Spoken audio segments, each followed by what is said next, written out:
వ్యాఖ్యలపై స్పందించారు కేంద్ర మంత్రి వెంకయ్య నాయుడు. హోదాపై ఎవరి సర్టిఫికెట్ అవసరం లేదని, మాట్లాడే స్వేచ్ఛ ప్రతి ఒక్కరికి ఉంటుందన్నారు. రాష్ట్ర ప్రయోజనాలు, అభివృద్ధి దృష్టిలో పెట్టుకుని 2 ఏళ్లలో రాష్ట్రానికి కేంద్రం ఎన్నో ప్రాజెక్టులు ఇచ్చిందన్నారు. కొంతమంది నన్ను గురించి కూడా వ్యక్తిగతంగా మాట్లాడుతున్నారు. నాకు వీళ్ళ ఎవరి సర్టిఫికేట్ అవసరం లేదు. పార్లమెంట్లో ఈ విషయంపై చర్చ జరిగినప్పుడు మాట్లాడింది ఎవరో ప్రత్యేక హోదా గురించి ఆ రోజు పార్లమెంట్లో ఈ మహానుభావులు ఎవరైతే ఇవాళ పెద్ద పెద్ద ప్రకటనలు చేస్తున్నారో వీళ్ళందరూ ఏం చేశారు, బయట ఉన్న మహానుభావులు ఏం చేశారు ఒకటి.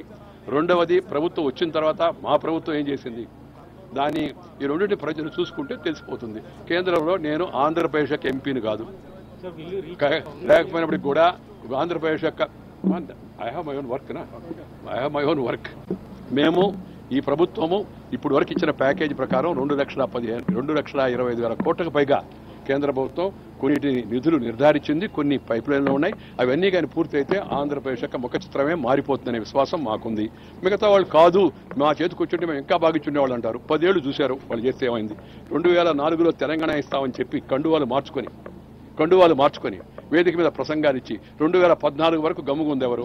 1000 మందికి పైగా తెలంగాణలో బిడ్డలు అమాయకుల్ని పొట్టను పెట్టుకుంది ఎవరు? దానికి బాధ్యులు ఎవరు? వాటికి ముందు సమాధానం చెప్పి మిగతా వాళ్ళని ప్రశ్నిస్తే బాగుంటుంది. ఇక వ్యాఖ్యలు అంటారా, ఎవరి వ్యాఖ్యలు వాళ్ళు చేస్తూ నేను చెప్తున్నా కదా. నా వరకు నేను వీళ్ళ ఎవరి సర్టిఫికేట్ నాకు అవసరం లేదు. వీళ్ళ విమర్శలకు వెనకబడి నేను వెనక్కపోను. ఎందుకంటే ఆ రోజు కూడా అన్నాడు ఈయన కర్ణాటక ఎంపీగా ఉండి ఇక్కడ మాట్లాడాడు ఏందని, ఎలా కూడా చెప్పారు కొందరు. అయినా మాట్లాడాను. ఎందుకంటే ఈ రాష్ట్ర ప్రయోజనాల కోసం. ఇప్పుడు నేను ఆంధ్రప్రదేశ్ ప్రతినిధి కాకపోయినా ఢిల్లీలో ఉండి ఎవరు వచ్చినా ఆంధ్రప్రదేశ్ నుంచి తెలంగాణ నుంచి ఎవరు వచ్చినా ఆ మంత్రులను నేను పిలిపించి వాళ్ళతో మాట్లాడి వాళ్ళ సమస్యల పరిష్కారం కోసం ప్రయత్నం చేస్తున్నాం. ఇది రాజకీయ పరిజ్ఞానం ఉన్న ప్రతి ఒక్కరికి తెలుసు. ఢిల్లీలో ఏం జరుగుతుందో తెలిసిన ప్రతి ఒక్కరికి తెలుసు. ఏ సంస్థ ఎలా మంజూరైందనే విషయం కూడా మంత్రులందరితో నిరంతరం సంప్రదింపులు జరుపుతున్నాం. ఇతర మంత్రుల యొక్క సహకారంతో అభివృద్ధి వేగంగా ముందుకు పోతుంది. నాకు తెలిసి ఈ 2 సంవత్సరాల్లో ఈ దేశ చరిత్రలో, ఈ రాష్ట్ర చరిత్రలో ఈ ప్రభుత్వం రాష్ట్రానికి ప్రత్యేక హోదా డిమాండ్ చేస్తూ కాంగ్రెస్